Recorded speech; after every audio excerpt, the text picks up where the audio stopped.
Salam alaikum. We are here, and once again, it is our great pleasure to be in your reality. Welcome. Thank you for welcoming us in return. It is quite a nice gesture to learn and immerse yourself, learn about and immerse yourself in other cultures. And we'll prepare you right now. This is going to be a doozy. It's going to be a good doozy. It's going to be a very, very wonderful re-stimulation of your own energy fields. And we'll work with all of you as best we can throughout the days that you are here.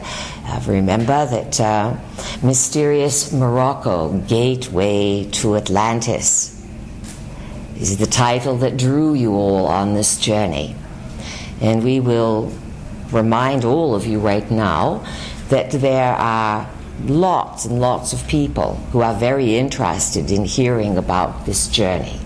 And from your point of view now, the day after the summer solstice in June 2008, you think, well, these people have not yet heard about your journey.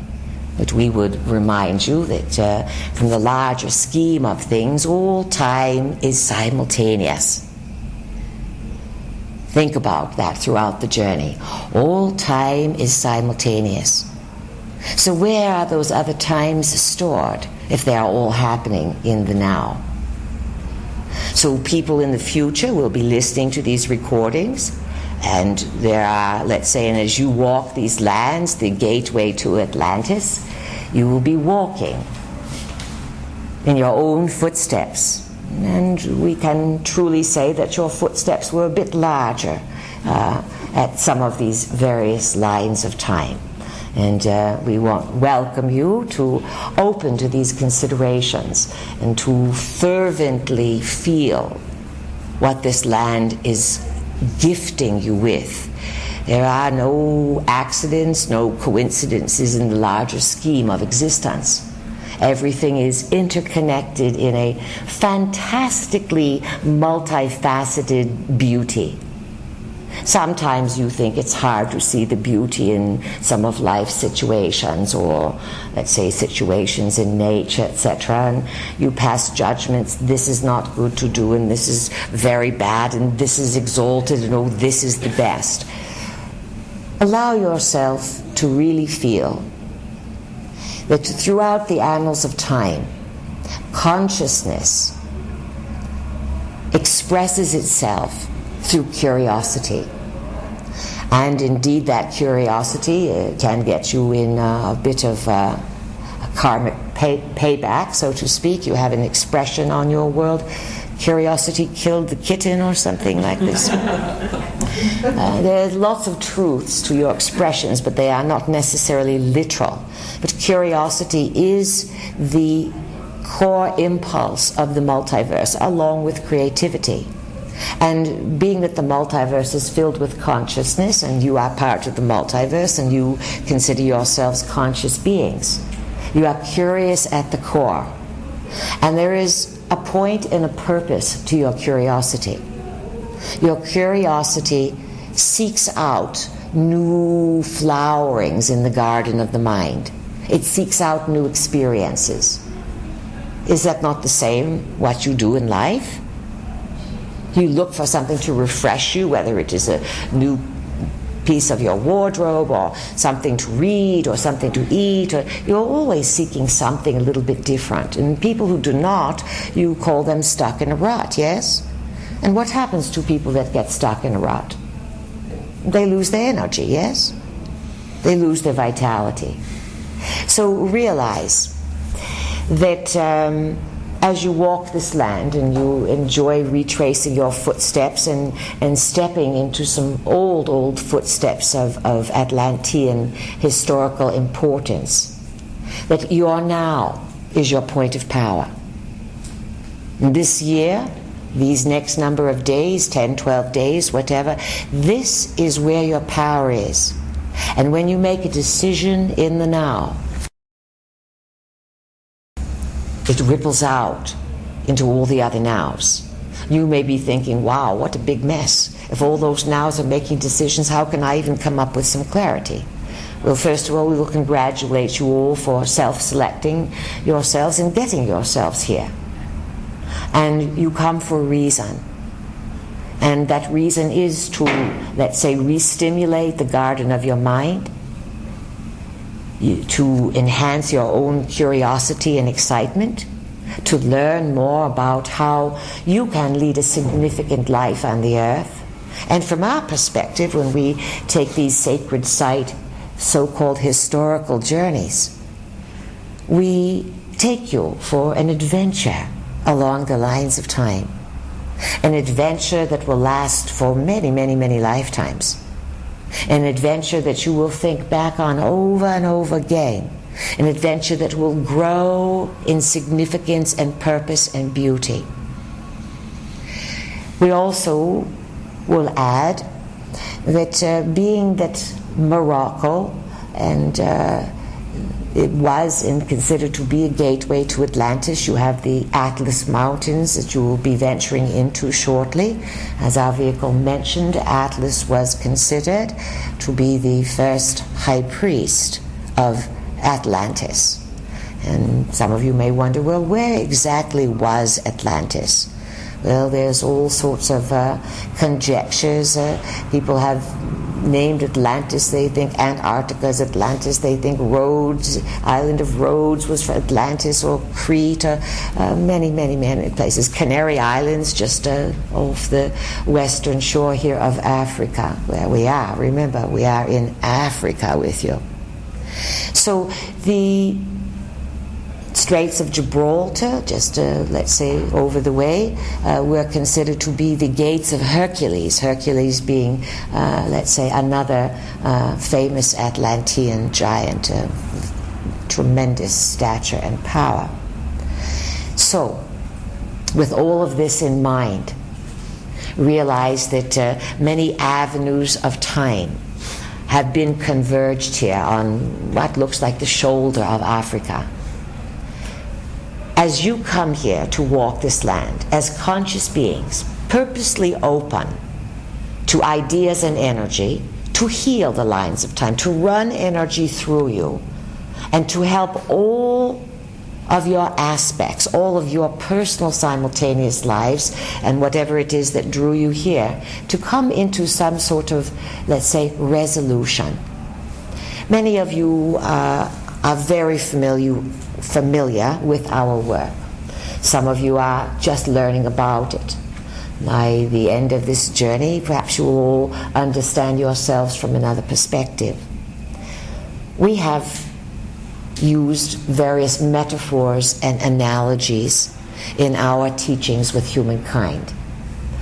There's no shortage of information on your planet. The problem is often in the translation. How to get that information into the body so that a person, a soul spirit in a body, can integrate what is occurring around you. Your soul spirit knows much more than you do. And you were looking at the garden of the mind and discussing the unconscious, or the potato. Potato has a little expression next to it, the potato knows. And you were wondering, how does this potato know? Think that when you are in those frequencies of potato, you are very close, or closer to, the soul spirit's knowledge. The soul spirit is not trapped in linear time. Linear time is a belief system. The soul spirit is boundless and timeless too, from your perspective. Yet it has its own integrity, its own boundaries, so to speak. So that soul spirit can direct you on this journey if you just say, how do you do?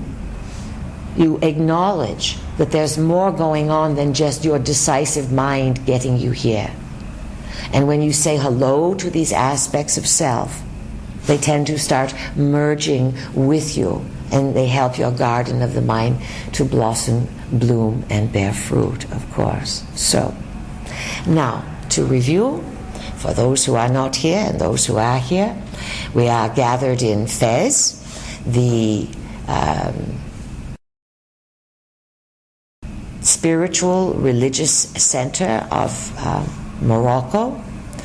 Today, you took a wonderful journey into what's called the Old City, or Medina, and one could say that you jumped time. Perhaps you lost 1,000 years today. Yes? Walked into the piles of dung, or dodged the piles of dung. And what did you hear over and over again? Bollock, bollock, bollock. What did that mean? Get out of the way, big carts coming. And you had the sights and the smells and the tastes of Morocco, of ancient Morocco, mixed in modern times. Oh, there was a cell phone here and there amongst the call to prayer, but in general, you stepped back in time. Now, your senses, all of your senses, your chakras, your cells, were extremely lit up and given a tremendous amount of information today. They are just open. They are, let's say, vibrating with color. They are stimulated. And when you are stimulated like this, if you use your conscious mind, the P, to ask the question, the answers can appear quite quickly. You follow? Hello? Yes. We'll say it again. Because your senses were so stimulated today, you have, let's say, more energy available to you. You have more sensitivity. And so if you use that sensitivity and direct it towards what you want, you will start to play concertos, or you will develop the best organic garden of the mind that you, let's say, is around the block. So we would like to hear from you today about what you noticed in your journey to the Medina, what your first day or first touring day, some of you were here a bit early, but first group touring day in Morocco taught you, and whatever was important to, let's say, your own personal journey. How about we start off with that? Who would like to begin, please? Well, I will. This is Karen. Yes, Karen, welcome. You said earlier that we were here and we were walking in our own footsteps, and I think it was very, apropos that we went to the Medina today, and, it's like a big labyrinth. And so we were, walking a labyrinth to start our trip. Excellent analogy. And we have often said that the labyrinth is used as a way to program the brainwave frequencies of the mind and to get a person into higher consciousness. The labyrinth has been used historically to open portals of energy. Some of you here have journeyed with us to Chartres and walked the labyrinth there.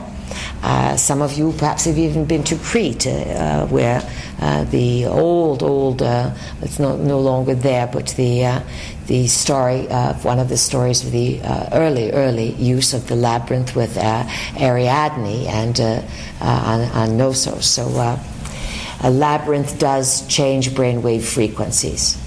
And so anything else, Karen? Well, I was talking, with, a few different people about, I think we were all probably talking about the alleyways that we were traversing, and I thought it would be very interesting if you could see that whole complex with the roof off and look at it, look down at it, and see if it makes some type of pattern, and if when it was planned as pattern, because it's so large, you wouldn't really know. That was a good imagining. Now, some of your ancestors, if they had such an imagining, at many different points in the historical, let's say, linear perspective, they would then be able to lift their consciousness up above the Medina while they were having the thought and look down on it and look at the pattern. You follow?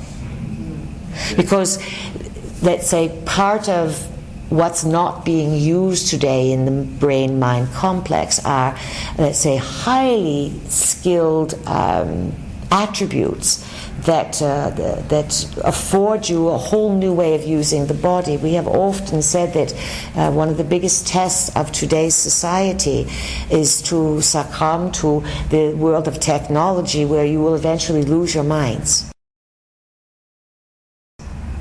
or to activate your own technology in the body and restore some of these abilities that are in there as programs, but have been atrophied, so to speak, or left dormant for so long, or covered over with so much crud, like some valuable something at a flea market, that you cannot recognize, let's say, how to use it anymore. So tonight, when you are dreaming or looking at the stars, you can make an intention that you are above the Medina, and that you can see a picture. If it was laid out in a picture, what picture would you imagine these people would lay it out in? Anything come to mind? Star. Star, yes. You realize today, how many times did you see the 8-pointed star? Everywhere. Everywhere, yes. And how many times did you hear the number 7? 7 gates. Yes, sir. 7 gates, and then something else with the palace was 7, yes. 7 is indicative from a long memory pattern, among many other things. It is the mystical number, but 7 is also affiliated with the Pleiades. And so when you see 7, that can be an old Pleiadian program, Pleiadian memory, something that the conscious mind completely forgot, but historically may translate as mystical. And certainly the collective memory has a mystical memory of Pleiadian relationship with Earth. The number 8. The number 8 has quite a let's say, list of meanings. First of all, comes to mind that it marks the 8 seasonal points around the calendar. So you were told today that 8 is lucky in the Muslim tradition, yes? Yes. But it is quite lucky if you can figure out time, yes? Sir.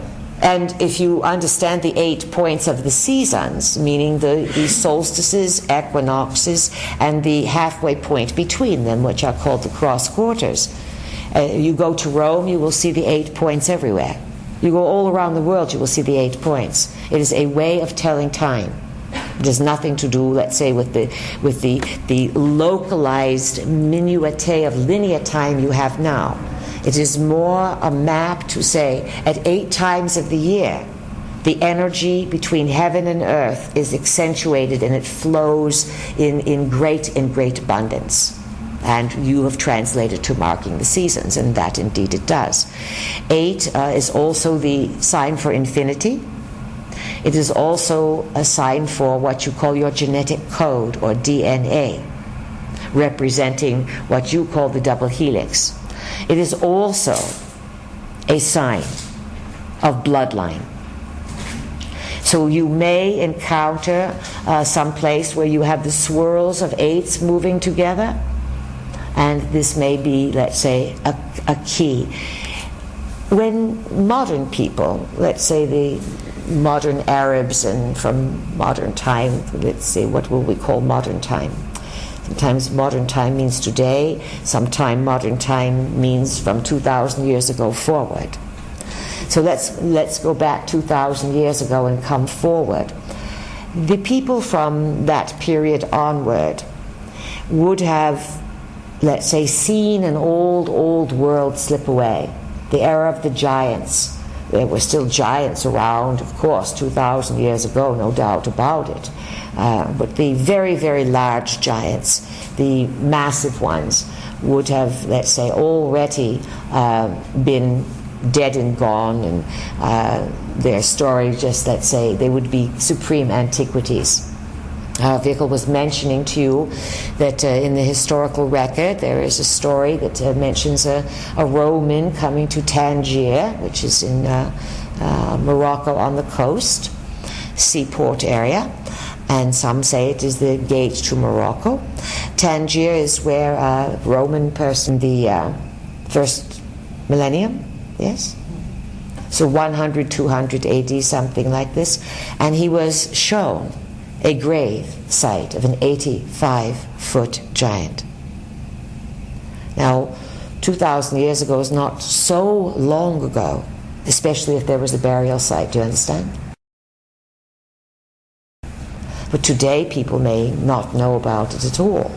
Yet their mind may remember certain symbols, with 8 being the bloodline, and the directional points can be an ancient symbol that people are just encoded, habitualized to repeat. So Morocco is ready to blossom forth with some information, and that is why you are here, to decode that information. It does not mean by the end of the trip you'll all be writing books about Moroccan history. What it means is that this decoding comes from the land. Information is stored in stone and in bone. It's stored everywhere. It's stored in dead leaves as well, but we keep it simple and say in stone and bone. And they resonate. And when you go up into the mountains, you are going to realize that some very, very massive beings that revered Atlantis and recognized Atlas as the one who held up the world. These mountains are named in that honor. And so in that honor, you may realize that you will come into the territory, the homeland of massive, massive beings. What else stood out for some of you today? What really caught your attention in the Medina? David. Loud and clear, please. David, all right. I see a spark in the spirit of the Moroccans and the Berbers. And I looked at this spark, and it seems timeless or rooted deeply in time.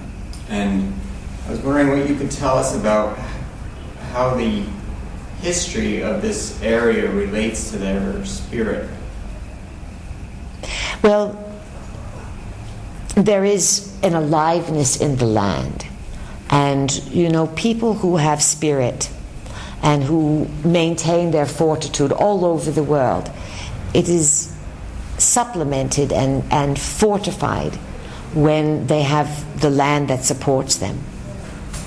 When the land gives you its abundance, and you saw the abundance in the market today, yes? Yes. Wide variety of olives and dried fruits and vegetables and fruits and all sorts of seafood. Our vehicle got an eyeful with those gigantic eels that Hadish said they came from the Atlantic Ocean or the Mediterranean. So let's say that their history is old, their bloodline is old. The Berbers, in actuality, are descendants of a certain group of giants. We will talk a bit more about that throughout the course of the sessions here. And let's say those giants, they're called the Gomerian giants, they migrated here much later, much, much further after the demise of Atlantis. And when they came, they realized that they were in awe of the very, very massive, massive Atlantean beings. So this story has a great, even though it's not remembered by the majority of the people, what are there, 35 million people or something, 34 million Moroccans, something population. In general, most of them are not aware of this. They are Muslim. They have their relationship with what they call Allah in one degree or another. Yet it is the land and the blood that keeps them, let's say, in their own dignity, their own pleasure with life. They do not look like malcontented people, do they? No. They are busy, industrious, they are clever, yes? Yes. They are, did you see anyone that was overly, perhaps the people carrying the carts were straining a bit, but they have a sense of relaxation about them, yes? Yes. And ease and friendliness. So it is an old thing within the blood. And they have very mixed blood. Yet they will say to you that they are basically Arabs and Berbers. But you have a Jewish contingency that is here, and you have a tremendous mixing pot here because of its location at the gateway to the Mediterranean. You heard the story how the Ottomans wanted to come over this far. They got as far as Malta, basically, and Algeria, and let's say they also too had a deep link with the old giants, and they could not reach past Malta, and let's say the Moroccans were able to maintain, not always with dignity. There's been some nasty things here. Many people have lost their heads, and the kings had massive harems for a long, long time, and people were kept prisoner, and there's lots of separation of culture and caste and class in this country, and you will find more of it as you travel to various locations. But there is a spark of memory, yet they cannot articulate it. Who else has a question or comment what you saw today that stood out? This is Linda. Linda, yes? The word entitlement came up noticeably for me, and I noticed that the young people especially didn't feel that entitlement that you've spoken about that is so prevalent in America. That they seem to be very happy to contribute their work and their efforts to the family. Yes, did you notice the children were all helping out? They were either carrying something or doing something. They were not whining to be entertained, were they? No. Nor running away. No. No. And they grinned at you, and they were friendly, and it turned out to be a very friendly, welcoming adventure, yes. So it shows you what? That consciousness, that when spirit takes on a body and you are birthed into a culture, you're programmed by that culture. Here, everyone that we are speaking to is a product of pretty much the Western world. And that Western world has agreements. And so whatever culture you are born in, you are entrained psychically, and then you are trained verbally to follow these agreements. And perhaps it will give you a good reflection on where the children of the Western world need to go. It's not that the Western world has failed and they've done something wrong with the children. Realize that consciousness is curious, and so consciousness in groups explores different aspects of reality, and some of them end up being great, and some of them end up being not so good. And every aspect of reality that a culture and a timeline explores is somehow going to be a facet on a much bigger jewel connecting all of these lines of time for a larger intentionality. So that, let's say, cultures that are long gone, from your point of view, could be contributing now to any culture that you are seeing. So the Atlantean culture that looks as if it is completely finished is still affecting the people of Morocco, and yet the people of North America and the Western world have taken on another different aspect of, let's say, the Atlantean story, the one that went techno and the one that went into playing with life without knowing what they were doing. You understand? Who else has the story or reflection from the Medina? It's Pat. Pat, yes, Hi. welcome. I was commenting with a lot of people today about how... Loud. You are commenting? Yes, with a lot of people today about how much fun it is. It's like remembering how much fun it is to actually interact with the people in the market. Like in the Western world, you don't want to talk to the person who's selling you things. They don't want to talk to you either. It's just a business transaction. Well, you are from New York as well, I'm from yes. New York City, So qualify that a bit, yes. Just give me what I want, I give you my money, and I go. But here it was so much fun. Like you actually interact with the person, you bargain with them. But like the conscious mind is bargaining. It's like you're connecting at another level totally. You can feel it too. The bargaining is part of their entertainment, all right? You notice that when you were not, if the shopkeepers were not engaged in sales, what were they doing?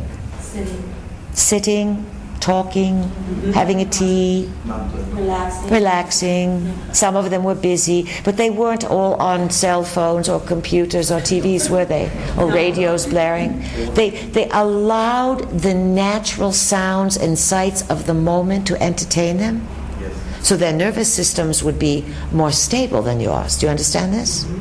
The electronic world, the Atlantean version, let's say the Atlantean story that it is expressing itself in the Western world, is taking on something that needs to be taken on. One could say the Moroccans are holding another aspect of Atlantis that needs to be held on to and taken on. We are not saying one culture is more ideal than the other. We're just talking about the curiosity of how consciousness has varieties of ways of playing itself out. And if you are smart, conscious shoppers,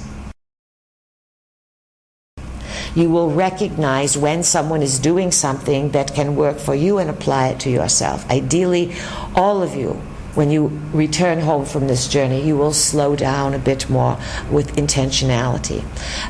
What else, Pat? Anything? Well, that was it. I was just, and actually, it's not only with the shopkeepers, I think it's also within the group. What I notice is that I'll be talking to somebody about, I don't know, within our group, about a bottle of water or whatever, but you can feel that it's like we haven't seen each other in a long time, and we're finally connecting again. So we're talking about water, or we're talking about, I don't know, adapters, but it's not really about that. I can feel that a lot. Good. That's part of the multi-D. You are feeling, wow, I've ventured with these people before, or if it's not quite these people, I've been on an adventure before with a group that I can trust and bond with. Let's see, what was the most surprising thing you saw in the Medina? Who has something very surprising? Well, the most. Camel's head. What was it? A camel's head. Yes. Our vehicle missed that one. Probably a good thing. Was that who's speaking, please? Edward. Edward. A camel's head decapitated? Decapitated. Ooh, no wonder our vehicle missed that. She would not have been happy with that one. Goodness, that was the most surprising thing. What was the most beautiful thing you saw? Tile work. The tile, yes. Yes. Colored glass. Rugs, yes, rugs. Patterns. Geometric patterns, yes, all right. What was the strongest smell? Tannery. The tannery, yes. The strongest smell. What was the most beautiful smell? Rose, the myrrh, yes, the incenses, the herbs, and yet even in the tannery, which was a salt to our vehicle's nose and the third chakra, for good reason, of course. Again, as she explained to you, your body stores memory, and often memory is stored in the soft tissue. So that's why when you have body work and someone's rubbing and pushing and doing these things, many memories can come up, and they can be then integrated and released if they are unnecessary, if they have blocks that are unresolved. All right, who has, let's say, something else about the Medina today, or something about Morocco that you have noticed? We want to get a historical flavor as a record for you, so that you remember in verbal story what you saw. This is Edward. Edward, loud and clear, please. Welcome. So I've noticed a lot of pictures of the monarch since I've been here. Yes. I just wondered if you have anything to say about, and you were mentioning bloodline, so I was curious about bloodline. The king you are speaking of, yes. Well, Morocco's gone through all sorts of this and that over the eons, and bloodline, of course, is in certain circles privy to certain information, or so these bloodliners believe. We are not familiar with how long this bloodline would have been, let's say, in royal lineage. But anyone who gets to a place where they gain what you call power or nomenclature of royalty would, in today's world, have had to have some sort of proven blood. To the people, they would have their own story. But in the modern world, especially in Morocco, and the United States has long recognized Morocco as a place, so to speak, yes, from a few hundred years, more than that, from 1700s, the U.S. recognized Morocco as a legitimate country. Yeah, it's one of the first countries that recognized the United States. Oh, Morocco was one of the first countries that recognized the United States. So, I think it was the first country. so it was reciprocity. Yes, correct. And this king is descended from the Prophet Muhammad. That's where his family gets its claim to fame. All right, then there's the bloodline for you. And so in the Arab world, if you are descended from the prophet, then that is considered to be, let's say, top shelf. You understand? That's definitely top shelf. However, the question to ask, and we do not want to offend any of the people here, but who was Muhammad? And we are not going to answer that for you, but we want you to think about that. We've spent a lot of time over the years asking you to question who Jesus was, yes?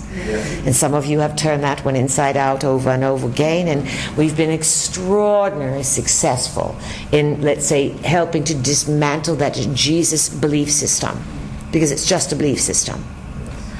And belief systems are not bad. Belief systems build civilizations. Belief systems are made on a mass agreement. This mass consciousness will incarnate for this many thousands of years, and we will operate under this belief system. And then here's the thing about belief systems. No matter how sacred, special, and all holy they are, they always pop. They are bubbles. Just like your real estate bubble, just like your tech bubbles, just like your oil bubbles, all these things. Because they are belief system. And people incarnate to be, they are attracted to those belief systems because they know there is a experience they can have within a culture, and they can express curiosity. So they are not bad, but belief systems are containers for consciousness, religious ones in particular. So think about, who is this man Muhammad and his story? And from his teachings you have the Quran. From the Quran, then after Muhammad died, there was a big schism in his who would be the caliph, who would take over and be his let's say surrogate. And so that's where the split between what you call Shia and what you call Sunni has come. And you look at the Christian world, you can see they had their own schism. Protestantism came in, broke everything off, and now today you open a phone book and look up churches and you can't even tell what they are. There are so many different versions and kinds. And let's say Pluto, to give you a bit of astrological background now, Pluto, the big dismantler, the big transformer, right? Pluto does dismantle things, it does transform things. If you want to be transformed, Pluto will give you grace with it and great power. Not so much grace perhaps, but great power. And if you don't want to be transformed, Pluto can kill you, can decay you, and then you are transformed because you are not who you were. You are a dead spirit, do you understand? So one way or another, Pluto makes transformation. It does it with the seasons, with beauty, or it does it, let's say, by we're knocking you down, you are changing, and that's all there is to it. So with Pluto, big transformer, in the sign of Sagittarius, headed back towards, it will not touch it, but it's headed back towards the great galactic center. This is a very auspicious time to be in Morocco. Sagittarius is about belief systems, religious belief systems in particular. Pluto is about change, and our cozy gathering here of 22 pilgrims is all about walking the lines of time and healing the lines of time and gathering information that can enhance the planet. Put two and two together and you will come up with more than four. Who else has comment about the Medina question? Lisa, yes, loud and clear, welcome. It's about the Medina, and also just about ever since I arrived here, what I noticed today and even in the airport yesterday was the difference in sound. Since the language is so different, the Arabic, mostly Arabic, some French, and even if there's a radio playing, it's sort of an Arab vibe, like Arabic music, whatever. And it's so liberating coming from an English-speaking world where there's rock music playing all the time, and even in other parts of Europe where they speak English, there's still English rock music. To hear the sounds of the Medina and the sounds of just of a new language, it's very liberating, kind of reasoning. Yeah. So what you are realizing is that your senses got opened and stimulated. Mm-hmm. And what we were saying earlier, as your senses got stimulated with all these things that you are mentioning, you are going to have greater alertness. You are going to, ideally, we want to see you all jump those brainwave frequencies up a little higher and get into that corn state or gamma state of consciousness. The galactic center emits a lot of gamma radiation. The sun also emits gamma radiation. Someone was mentioning that just before the journey began, around June 15 through 18 or something, the journey officially began 19th, 20th, that the sun was emitting a tremendous amount of energy. How sweet to get you all prepared. And then there is the summer solstice, the peak of good light living. Of course, the sun reaches its highest journey to the north, and here you are in Morocco. Last night was the sunset for the solstice. And so as your senses are being gently opened by this foreign culture, and you are being welcomed into it, you are coming into higher mind. So first you will notice the senses, but this evening and tomorrow when you venture up into the hills and you look at the stars and you see what's out there, we want you to really sense that your consciousness has expanded. And you can even picture that, wow, my brain or something, my aura, something is growing around, and it's much bigger. It's out 3 feet on either side of my head. You may literally feel the space of your thinking moving that far, and then you can have another thought and say, wow, this is perhaps what one of my heads was like at one time. It was this big, and it's 3 feet out from either side of the head I have now, and this is what it is like to be a giant thinker. So lots of fun to have with these things, and play with the gifts that you're personally activating in your physical body. Who else has comment? Christian? Yes. This is Catherine. Yes, Catherine. Talking about the Galactic Center, one of the things that I was wondering, and coming from the Western world to come and see the way the women are, and the way they dress, and the way they act, and how separate they are from the men in certain cases, and some of them are in various degree of being covered and so forth. And we know that we're connecting with the download from the Galactic Center or the womb of the mother, as you have referred to it for so long. So I wonder, because these people are receiving downloads too, how is that affecting them and their culture in terms of how they operate as women and, I guess, men together? Well, one of the stories you heard today is that the new king, not so new, but the newest king here, how long has he been around? 7 years. 7 years. Oh, there's a 7 for you. That one of his pet projects is to bring greater freedom to women, yes? Yes. Watch Morocco for the rest of the nanosecond, and perhaps you will have some idea of what you've stirred up here. Years ago we used to tell people in their first or second trip to Egypt, we said, when you walk over certain places and you wonder, and you go with an open mind and you say, what if? Or I wonder what it would be like, or can we imagine this, or can we bring this belief system in? The land feels it. And one could say that the land records your thoughts, feels your thoughts, know your thoughts, and then it affects the group mind. So let's say that the Arab world, parts of the Arab world, are in preparation for opening to honoring women. Let's say they're going to reinterpret the Quran, because the original teachings did not control women in the way that it has been interpreted. Just like if you look at the biblical teachings, how they became interpreted, well, that was the whole Protestant Reformation was all about. And their good old Martin Luther thought he was liberating everyone, and he created even more problems with his own, what happened with his downline from his activities. But there is a need for the women of the world to be in greater acknowledgement, not to rule the world. Women have always ruled the world. Women have, if there were no women, what kind of world would there be? There would be no world, so they rule the world. Do you understand? Yes. But they do not rule independently. They bring life, and they nurture life, and this is to have we say women, let's say to have a female body, and at one time everyone has been a woman and everyone has been a man. So to have a female body is to take on what we call the symbol of zero, the core making of the womb. And Catherine, this again would be the womb of the mother at the galactic center. And she says, honor life, the curiosity of the life of consciousness. And you need the poker, or the one, or the obelisk, or the minaret, to pierce that zero, to make life, yes?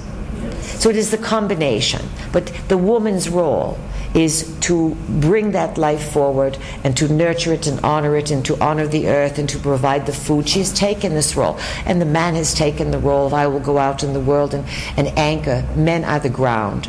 Let's say women are the travelers. And you would be surprised at, in many households in Morocco, how many women are very honored and their role is, let's say, much more behind the scenes.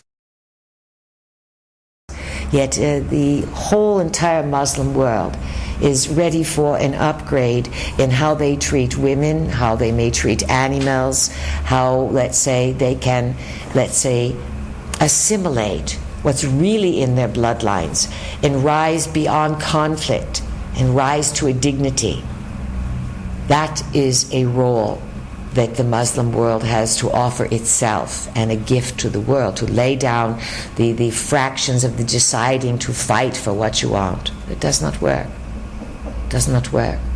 Please? Yes. This is Chet. Yes, Chet. One thing in connection to that struck me today was, I don't know how to describe it quite, but it was like a beehive in the Medina. Everything had a place. Everything fit together, even the beggars, and there was a blind man, someone helped him around the group of tourists, someone stepped forward to do this, and even the cats that were street cats and obviously scavenging little animals, but they all seemed to have a place, and everyone, mostly at least, respected the place of the others around them, gave them a little space, made way, went back to what they were doing. We intervened. They wanted to be entertained. They sold us something. We gave them something back, and then they let us go. And in our world that I see, especially in the United States, but also in the new town, as they call it out here, with our separating cars and buses and bustling of subways or whatever, and no one speaking much to each other, it seems like there's a discord rather than the everybody having their place and fitting in. And that was a very interesting feeling to go back in time, in a way, because I think Absolutely. It was that way in our society one time. Yes. And maybe that's a great thing for us to experience again. Let's say that, again, no way is better than others, but when you find something that's familiar, it resonates with you. And speaking of finding space, you all were able to, as the guide told our vehicle, Hadish said, they were like one person. You fit. You notice how you learned how just like the cats and the vendors all had their own space, and the children, you sort of hug the walls, yes? Mm-hmm. Yes. And as soon as you lean up against a wall, you give everyone space, and you find your own space, and the walls welcome you. Right. Yes. So there was something very familiar with what you did today. And again, as our vehicle was saying to you, the human mind affiliates familiarity with love. Familiar can be something that is not pleasant, but if it is familiar enough to be over and over again, you will call it love. This is why sometimes people will stay in what you call in modern times highly dysfunctional situations or relationships, because it's familiar, and I'll keep doing it because familiar equals love, and familiar equals love, and love equals home. Home. These are all the same things. So in some way, you went home today. You went home. And peace. Yes, here. yes. It was a good blueprint for community that we all want, and so we remember that old community that we had from other lifetimes. Let us ask you this, Karen. Would you be willing to move into a Medina? No, but Right. So that is. There was a sense of, there were many things that I could take out of, out of that. And apply someplace else. Excellent. Excellent. Because what you are going to see coming up in the future will be, a whole dichotomy of things. But people like the market, yes? And if the market is safe and the market is stimulating, it's life. It's life. Things happen in the market. Things don't happen on electronic worlds. Or you think they happen, but they don't really happen on the electronic worlds. That's all an illusion. That is let's say, once removed situation. So this is real living. And we want you all to learn to see how people do things, their crafts. You saw blacksmiths, you saw tailors, you saw butchers, you saw what else? The people doing. What is it? Like the silversmith, the jeweler. Silversmith, jewelers, weavers, rugs, carpets, spices. People were doing everything, cooking. So they are talented. And they are at ease with their talents. Can you say that about yourselves? All right. If you cannot say that about yourself, if you do not think that you are talented and you are at ease with your talents, then we want everyone to make an intention right now that by the September equinox, one little move around the 8-pointed wheel, 2 moves around the 8-pointed wheel, sorry. You have, in the meantime, Lamas, August 1st. But we'll give you to September equinox that you have at least 2 talents that you are at ease with. 2 new talents or 2 things that you're already doing but you're not as proficient in. Aim for this. And then what happens? The P goes, but, how, when, what? Here's the trick. You put the program in. It's my intention that I develop talents and abilities and I'm quite at ease with them. And then you don't have to know how it is going to come about. But between then and now you'll say, I really wanted to be an expert flan maker. I think that once a week I will make a flan and I will invite a few people over so I don't get chubby eating it all. But I will perfect my flan. Very simple, yes? You can say, I always wanted to develop my penmanship a bit better, so I'm going to handwrite letters, and I intend that the style of my writing become like the Arabic calligraphy, just smooth and beautiful, only in my own cursive style. Very simple. You don't have to go take courses and study in this. You call the energy in, all right? Maybe by the time you leave you will say, I love the Moroccan food, the cuisine is exquisite, and of course you are learning that the cuisine is a mix of all different kinds of influences, and so you'll say, I'm going to be a good tagine maker, and by the time I get home by September equinox I'm going to really be able to make a tagine with ease and grace. You understand? So set the intention. You are too lazy. You are hopers. Sometimes we're not criticizing you personally, but you hope things are going to happen, or you admire someone else's skill. We want you to say, hey, I can, I will, I shall. Say that, and then allow the creativity of life to burst you. You are going to take a lot home with you from this journey, so we want you to put it to good use. Comments, questions? This is Michelle. Yes, Michelle. Karen and I were in the rug shop when she mentioned the concept of the labyrinth. And I was wondering if the state of consciousness for our guide to navigate this very intricate labyrinth with all these many roads, and you turn one direction and indeed you could be... And they all look the same, yes? Yes. And just for the record of those listening, how wide is the labyrinth? In other words, these...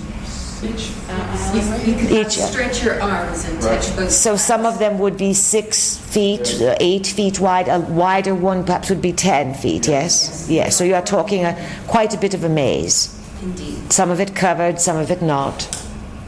And I was wondering if that same state of consciousness that allowed him to navigate, that he had this pattern in his mind that was similar Absolutely. to the women that are making these rugs with millions of knots in them, and they tell a story, and they have these beautiful patterns and the colors and the level of forethought and their creativity if they're working both in the carrot and the onion, and possibly even potato? Let's say that if you were to slide into the consciousness of a Moroccan person, one who lived in the Medina, or as your guide knew the Medina, or slide into the consciousness of a rug maker, you would be quite astounded at how the garden of the mind played its symphony. Because your mind is organized in a certain fashion. The mind can be organized in an infinite number of patterns. In other words, there's no end.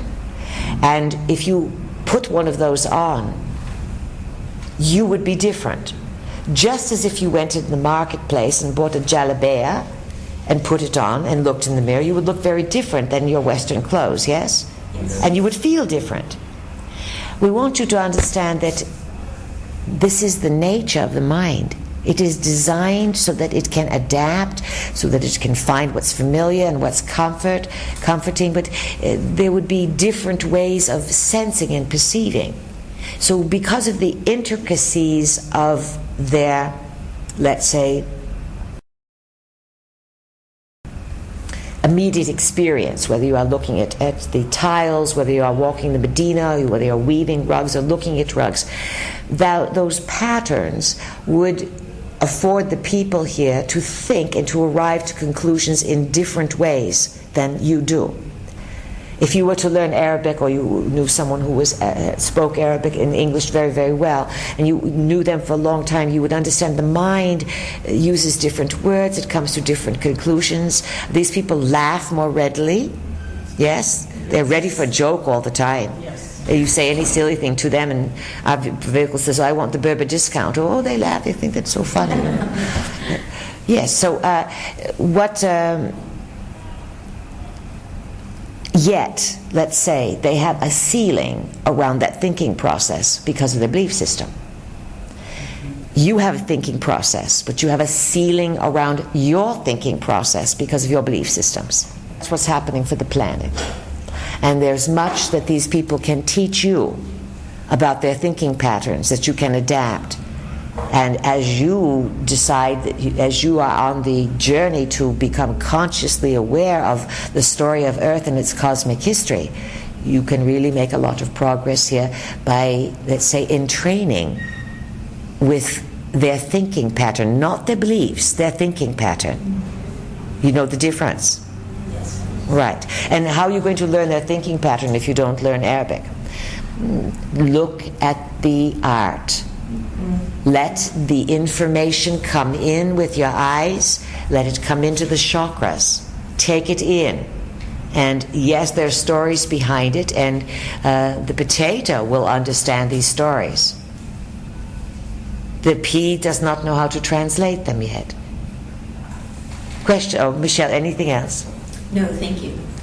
Questions? This is Rachel. Yes, Rachel. I'm kind of wondering about what other timelines the women are so covered up. We were talking about being in an Arab world, or the... Oh, but they wear their fancy underwear sometimes underneath all those flowing fabrics. And I remember that sometimes you've spoke about in the dichotomy of historical times, when women are very covered up, it meant that maybe in another historical time, women had a lot of power, or had more power in the community. And were there other timelines here that there was that gender role power switch, or just I was curious, wondering about that. The age that you are moving into from the larger cosmic perspective is called the Age of Aquarius. The Age of Aquarius is about a unity within humanity, as the zodiacal stories go. And with the Age of Aquarius, one would say that you have not been in the Age of Aquarius since 24,000 years ago. Long time. One great year covering about 26,000 years. So, or 26,000 years ago, so let's say, since you've been in the Age of Aquarius. So you have no, let's say, historical memory for a sense of unity or a sense of recognition of the importance of both genders. So it's not that it's going to switch. The entire world is working on honoring the role of the one and the zero, the male and the female. Not saying, well, you guys wrecked this, so we're up here. The guys can say, well, our potatoes, remember, they've cooked us in, and we know what's in the onion, and we know what you women did. That's why we covered you up. And again, the male physiognomy is very stimulated by visual.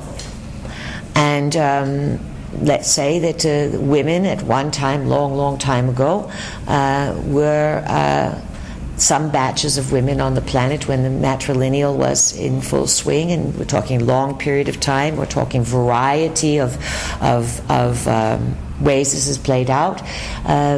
Women became overly sexual, and they distracted men from their duties.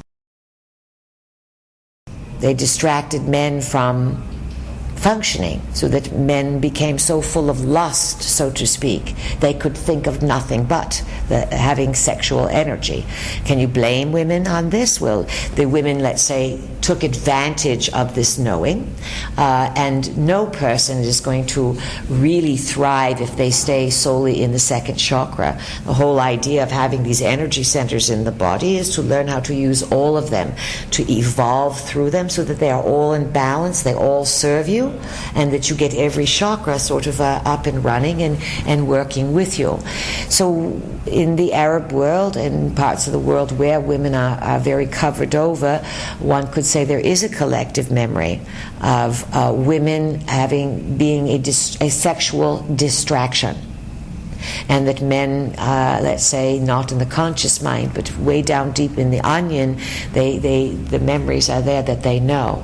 And so it's become a habitual now, a habit, rather than, let's say, it's not so much based on fear, although some parts of the world are still fear women's power very, very much. When you see the mouth covered and you see just the eyes, one of the oldest stories in the Arab world is, for very, very conservatives now, is that the mouth of a woman is too representative. It reminds them of the vagina. And so it should not be shown so that men will not be distracted from what they need to do. And this is part of the Arab history.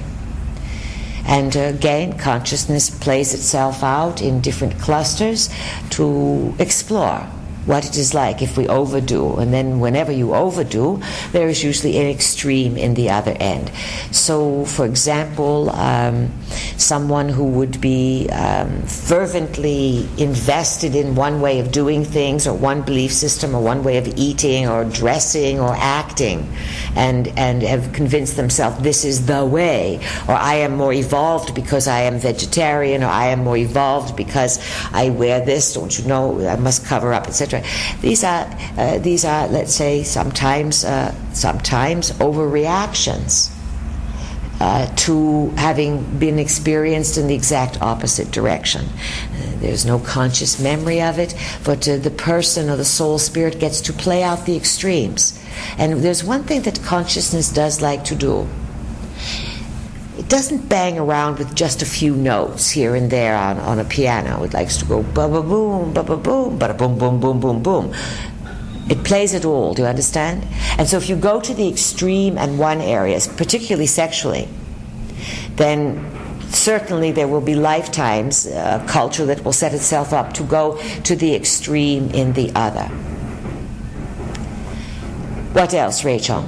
Just one other question about, you spoke about 8 relating to the bloodline. Were you saying that it was that 8, was important to the Moroccans? Are you saying that 8 is connected to a specific bloodline?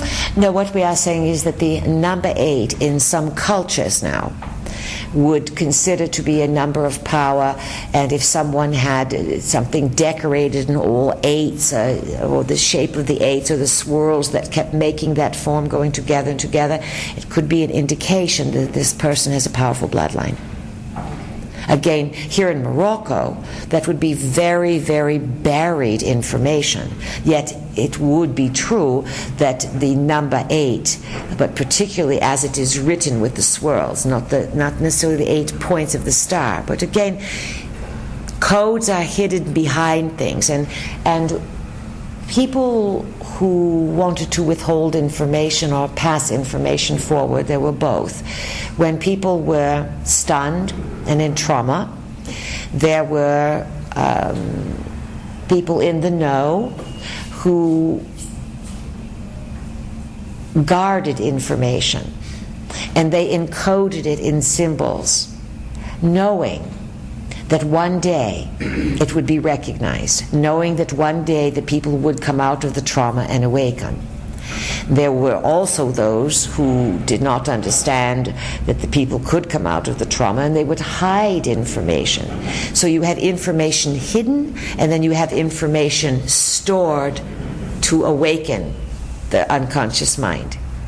So this dichotomy, this we're holding it for you, we're hiding it from you, has been going on for, let's say, hundreds of thousands of years on the planet. For you, it is most significant for, let's say, 10, 20,000 years.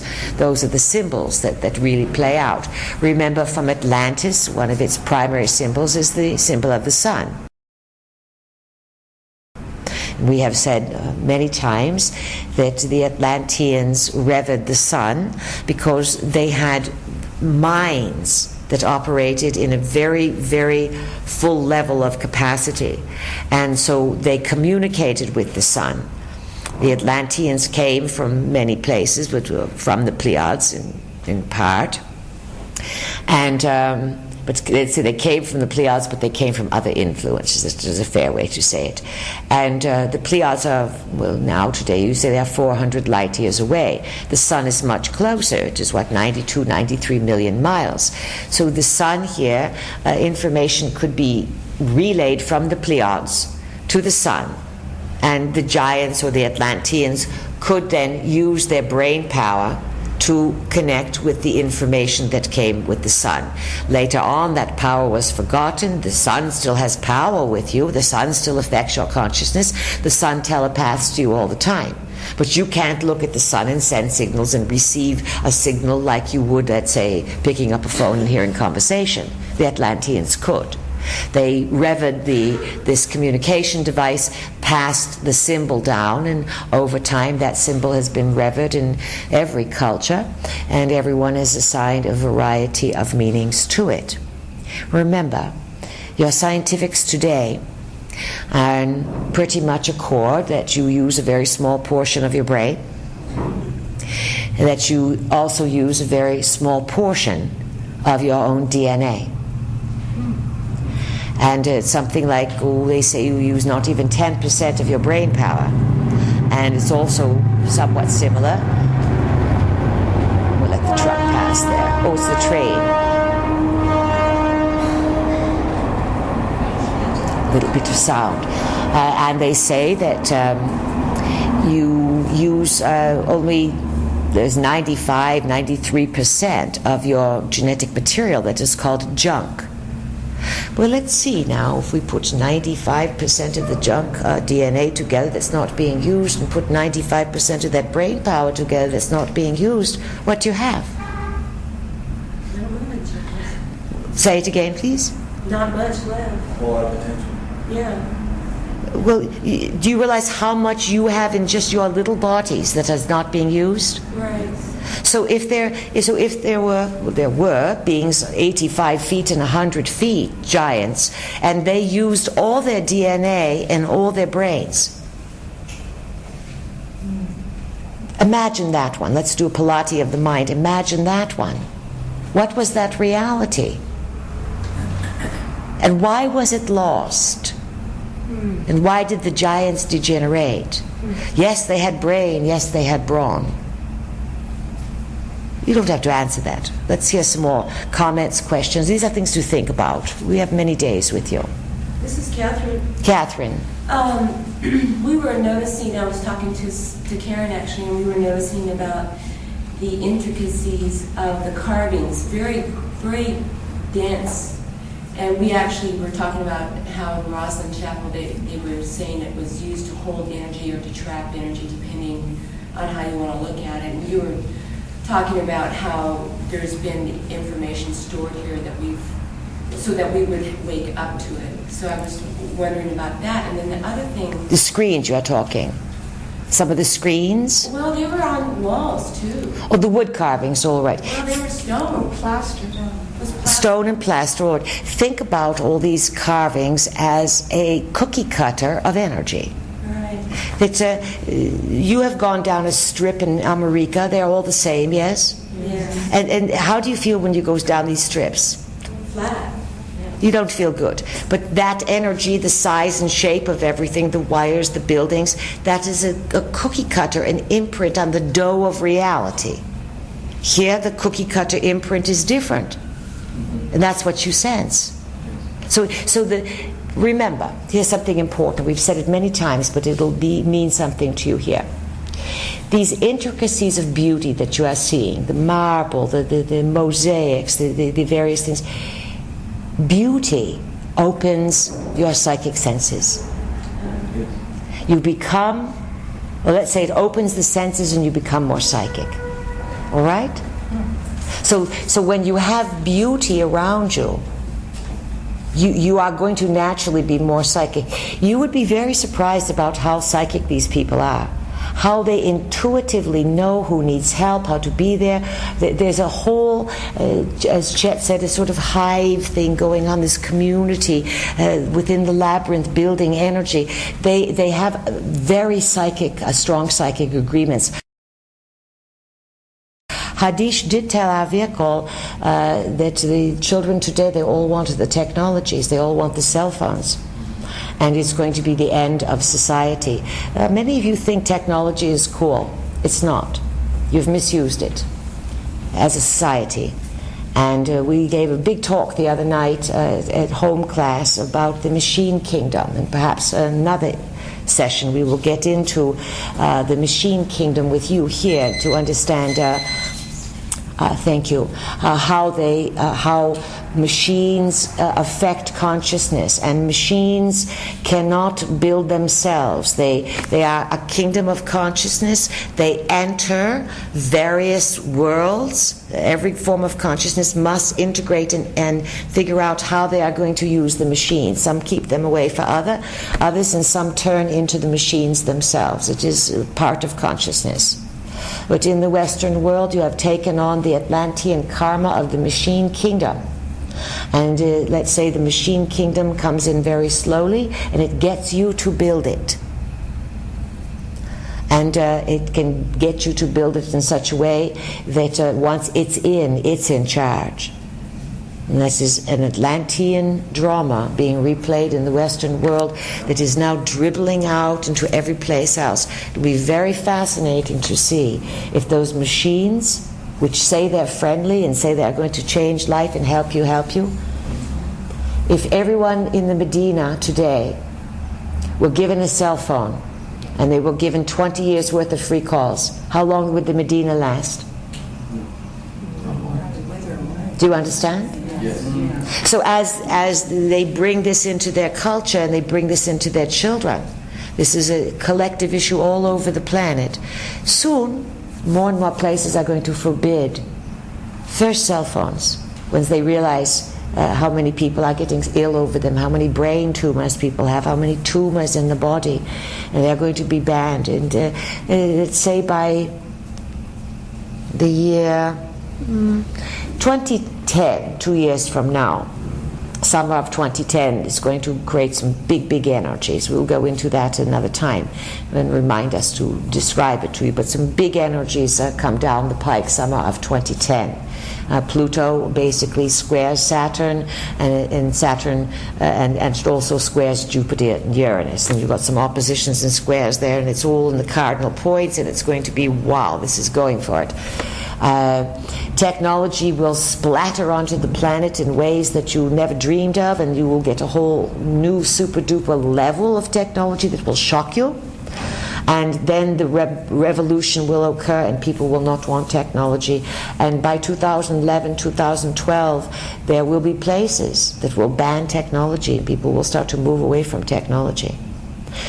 Technology in and of itself and the machine kingdom are not bad. It's what you do with them.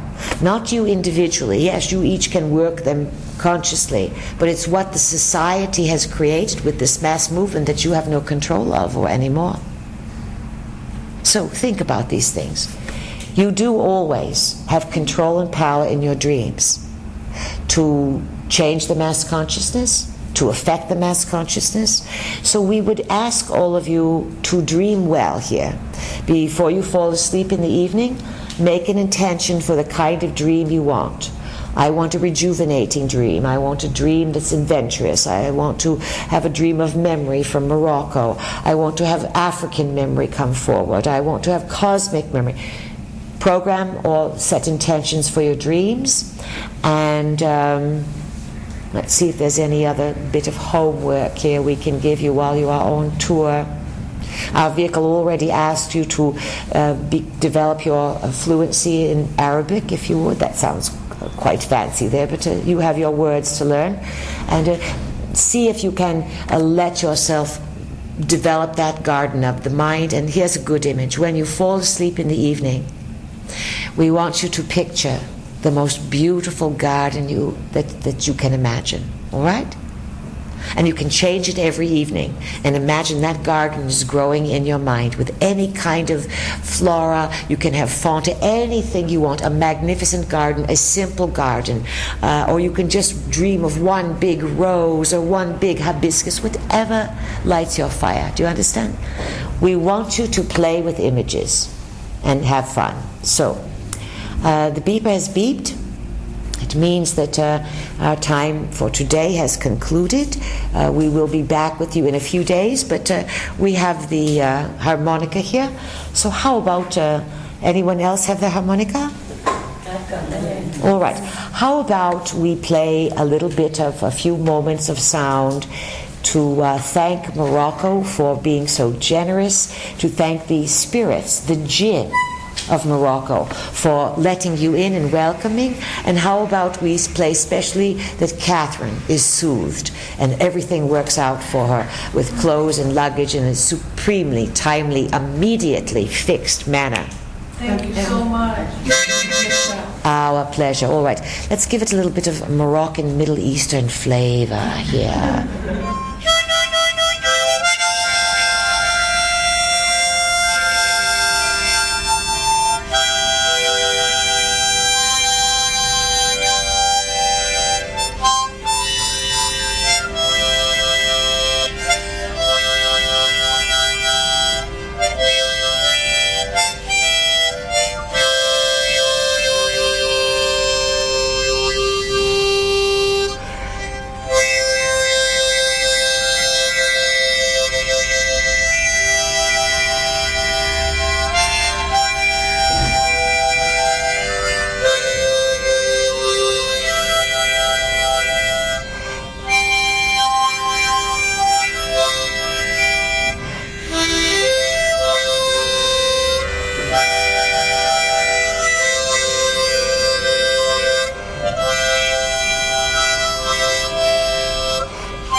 Masalama.